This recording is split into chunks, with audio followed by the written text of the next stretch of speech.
Beaucoup de cardinaux et d'évêques ont souffert en quelque sorte des pontificats de Jean-Paul II et de Benoît XVI sous l'aspect des questions morales. Ils trouvaient que ces deux papes avaient mis trop l'accent sur ce sujet. Et quand François est arrivé, et quand il a été élu, mais même d'ailleurs déjà à l'époque de Benoît XVI, ça avait été demandé par les cardinaux, les questions morales, nous sommes d'accord, mais ne les mettons pas toujours en devanture. L'Église catholique, c'est pas d'abord un livre de morale, c'est d'abord l'Évangile. Bien sûr, il y a la morale, mais elle vient à sa place, elle est à sa place. Donc François ne fait pas autre chose que de mettre la morale à sa place.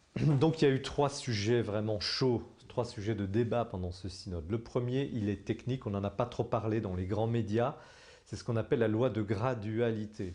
C'est-à-dire que l'Église voudrait rappeler que la théologie morale, les exigences morales de l'Église ne se font pas du jour au lendemain. Et qu'il y a un temps, il y a des étapes, il y a une maturation de la personne, un mûrissement, et c'est donc graduel. Alors, certains évêques ont dit donc il faut qu'on le redise ça, et d'autres ont dit oui mais attention, si vous dites ça trop fort, on va penser que c'est pas la loi de la gradualité, mais c'est la gradualité de la loi, que la loi est complètement relative. Donc ça c'était le premier noyau, et finalement cette loi de gradualité a été abandonnée.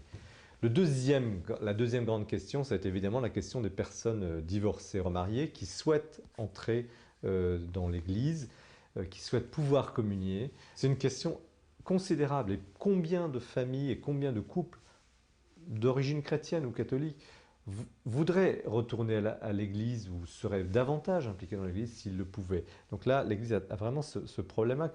Elle sait que c'est un problème très important et qu'il vide en quelque sorte une partie des églises.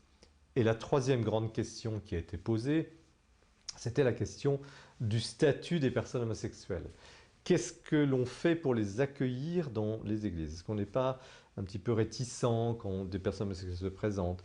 Qu'est-ce que l'on fait, par exemple, des enfants qui vivent avec ces couples homosexuels?